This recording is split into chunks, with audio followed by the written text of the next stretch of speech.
ये है talks news network और आप देख रहे हैं पॉलिटॉक्स, राजनीति का कच्चा चिट्ठा। अगले सप्ताह से देश के सियासी गलियारों में खूब उथल पुथल मचने वाली है। राजनीतिक दलों के साथ सियासी पंडितों ने भी इसके लिए तैयारी शुरू कर दी है। कोरोना महामारी की वजह से पिछले 6 महीने से पक्ष और विपक्ष के नेताओं के बीच सीधी टक्कर या कहे आमना सामना नहीं हो पाया है।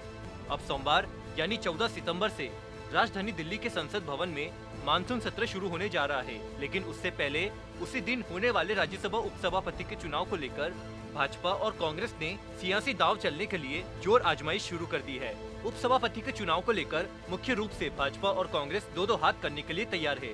मानसून सत्र में शुरू हो रहे एनडीए और विपक्षी दलों के नेताओं के संग्राम को देखने के लिए सियासी पंडित भी बेताब है। बता दें कि इन दिनों दिल्ली की राजनीति में बिहार में होने वाला विधानसभा चुनाव सुर्खियों में है। राज्यसभा का उपसभापति का चुनाव भी बिहार से ही जोड़ दिया गया है। आइए आपको बताते हैं एनडीए और विपक्षी नेताओं का यह नया सियासी खेल क्या है।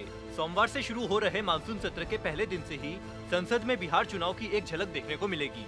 उपसभापति पद के लिए होने वाले चुनाव में बिहार के 2 प्रमुख विरोधी दलों के उम्मीदवार आमने सामने होंगे।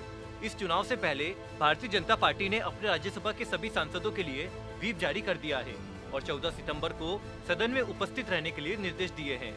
उपसभापति चुनाव के लिए दोनों बिहार के प्रत्याशियों पर लगाया सियासी दांव। बिहार में होने वाले विधानसभा चुनाव को देखते हुए भाजपा गठबंधन दलों और कांग्रेस सहयोगी दलों दोनों ने ही राज्यसभा के उपसभापति चुनाव के लिए बिहार के प्रत्याशियों पर सियासी दांव लगाया है। मुख्यमंत्री नीतीश कुमार की पार्टी जेडीयू की ओर से हरिवंश नारायण सिंह और लालू प्रसाद यादव की पार्टी राष्ट्रीय जनता दल की ओर से मनोज झा उपसभापति के लिए प्रत्याशी होंगे। बता दें, जदयू उम्मीदवार हरिवंश नारायण सिंह को जिताने के लिए भाजपा अपने सहयोगी दल के साथ पूरा जोर लगाए हुए है। दूसरी ओर आरजेडी के उम्मीदवार मनोज झा को उपसभापति बनाने के लिए कांग्रेस ने भी कवायद शुरू कर दी है। बुधवार को जेडीयू प्रत्याशी हरिवंश नारायण सिंह ने उपसभापति के लिए अपना नामांकन भी दाखिल कर दिया है। आरजेडी के उम्मीदवार मनोज झा ने अपना नामांकन आज भरा है।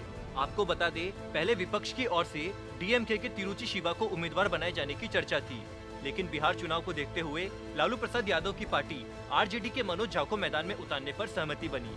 वो भी तब जब एनडीए की ओर से भी बिहार में आरजेडी की विरोधी और सत्तारूढ़ पार्टी जेडीयू के उम्मीदवार चुनाव मैदान में हैं।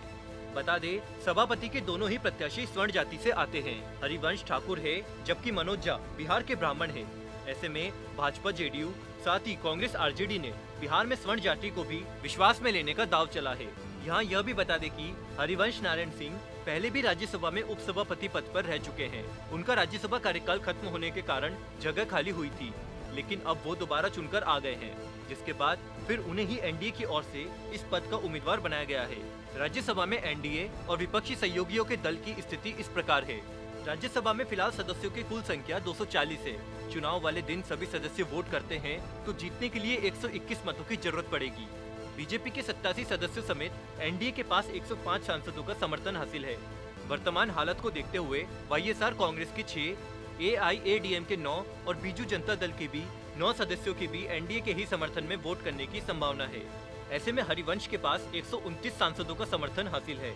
वहीं मनोज झा के पास कांग्रेस के 40 सांसदों समेत केवल 99 सांसदों का समर्थन हासिल है। बीएसपी, टीडीपी और टीआरएस का रुख अभी साफ नहीं है। इन पार्टियों के कुल 12 सदस्य हैं। इसके अलावा आम आदमी पार्टी के पास 3 राज्यसभा के सांसद हैं, लेकिन अभी मुख्यमंत्री अरविंद केजरीवाल का स्पष्ट नहीं है कि वह इस चुनाव में किधर जाएंगे। बता दें कि राज्यसभा में यूपीए और एनडीए दोनों ही बहुमत से दूर है।